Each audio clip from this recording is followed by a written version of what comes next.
Jabba the Hutt may have not been the most physically intimidating, unless you feared being eaten alive or something, but his power and wealth commanded a great deal of respect. In fact, many who wound up on the wrong side of the gangster and crime lord sooner or later found themselves either fed to a rancor or imprisoned in carbonite. Han Solo, on the other hand, well, he relied upon his smooth talking skills to get out of rather tricky situations. But no matter how hard he tried, how many times he managed to evade capture, Jabba wasn't going to forget the smuggler's ever increasing debt, one which peaked at a massive 224,190 credits. Here is a detailed breakdown of the debt Han Solo owed Jabba the Hutt.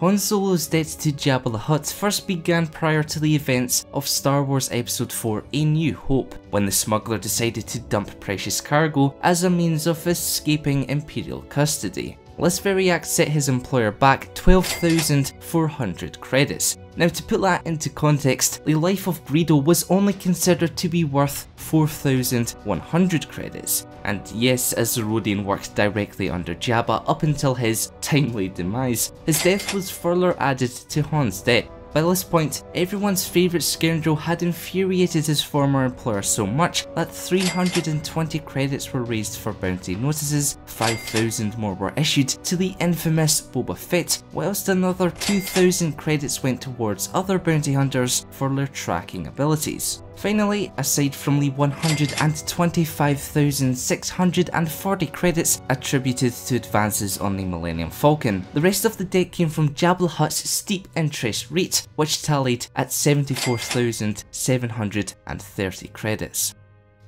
Near enough 250,000 in debt to a ruthless crime lord. It's easy to see why Han Solo chose to flee Jabba the Hutt and his many bounty hunters. In the end, however, the smuggler was no match for the cunning of Boba Fett, especially when in partnership with Darth Vader. Speaking of which, I have very recently made a video on what exactly Solo felt during his time encased in carbonite. I'll place a card poll on screen now for your viewing pleasure. If you've learned something new from today's video, be sure to leave a like. To help out the channel that's a little bit extra, please do consider pledging to our Patreon page. And for all things inside Star Wars, press that subscribe button and notification bell. Thanks for watching.